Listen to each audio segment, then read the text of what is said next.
The questioners, the motion be agreed to. Gareth Hughes. Kia ora, Mr Speaker. Namahinui kia koutou. Kia ora. Mr Speaker, today in Brazil, 20 years on, the Rio Earth Summit meets for 20th anniversary. Now, 20 years on, I think it's important to take stock of how we're doing 2 decades on. When you look at the promises made 20 years ago, when you look at the promises made 10 years ago, you can see it's clear successive New Zealand governments have failed to protect the environment, failed to protect it for future generations. We know the emissions are up. Our waterways are more polluted than ever. Half of our rivers and streams Kiwi kids can't swim in. We've got species going extinct and our oceans aren't protected.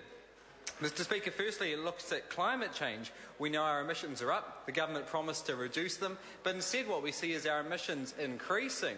But worse than that, we're seeing this government fork out more than $1 billion in free emissions trading scheme credits to pay for the polluters. So our emissions are going up and we're paying them to keep polluting. We know that the government is blocking international climate deals. The government's failed to develop a low-carbon development plan, which they promised in 2010.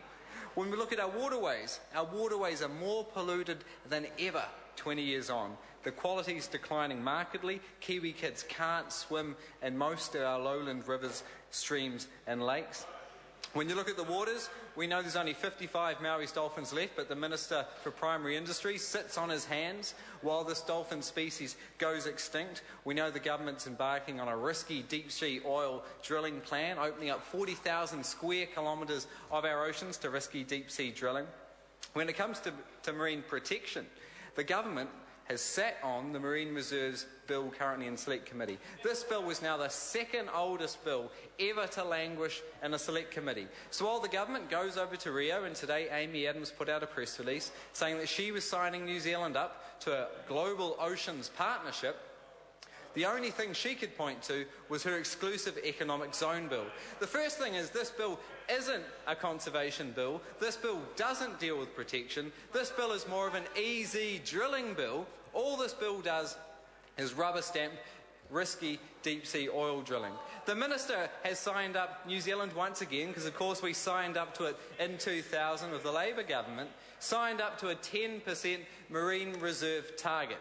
Now, the last time we had this target and the last time the deadline was met, New Zealand had only achieved 0.41% of our waters protected. So what we know is the government's opening up thousands of square kilometres to deep-sea drilling, won't protect any of it, is sitting on the legislation that could protect it. Meanwhile, across the ditch, Australia has just announced the world's largest network of marine reserves. So when we talk about catching Australia, why don't we talk about catching them in marine conservation? It's clear, Mr Speaker, when you look across all the promises successive governments have made, we've failed to live up to those promises. Mr Speaker, there's tens of thousands of people off to Rio, off as the conference begins tomorrow, but there's one person, well, two people, who's not going. The first is the Prime Minister. Where is the Prime Minister? Why isn't he going to Rio? Mr Speaker, we're sending the world the wrong signal. We're sending the world the signal that we don't care about sustainability.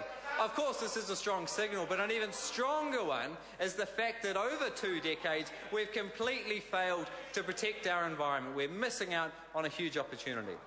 Secondly, on this side of the table, it'd be interesting to ask who from Labour is going to the most important Earth Summit in 10 years. Who from Labour is going to the Earth Summit in Rio? And the fact is Labour is not sending anyone. Mr Speaker, it's good that New Zealand is signing up to a plan to reduce that $1 trillion in global fossil fuel subsidies, but really, much like the Oceans Partnership, they should start looking closer to home. Because this government's got $25 million to throw at oil explorers. They've got numerous tax incentives and exemptions to throw at risky oil explorers. This government's quite comfortable with the 4th lowest government take of any oil producer in the world. So what we know is, from the risky deep-sea oil, we're going to see hardly any jobs, hardly any taxes, hardly any royalties, and all the profits are going to go offshore. Mr Speaker, there's a better way. Mr Speaker, last week I met with Brittany Trilford, a New Zealander who's been selected to tomorrow address the world leaders that are at Rio. Mr Speaker, Brittany is going to ask the world leaders to give Kiwis a future that I can look forward to. And that's what the world's asking. This government can embrace the green economy, clean energy, smart technology. They can give Kiwi kids a future they can look forward to. The Honourable David Carter. Speaker, following on from the contribution of my colleague, the Minister of Finance, Bill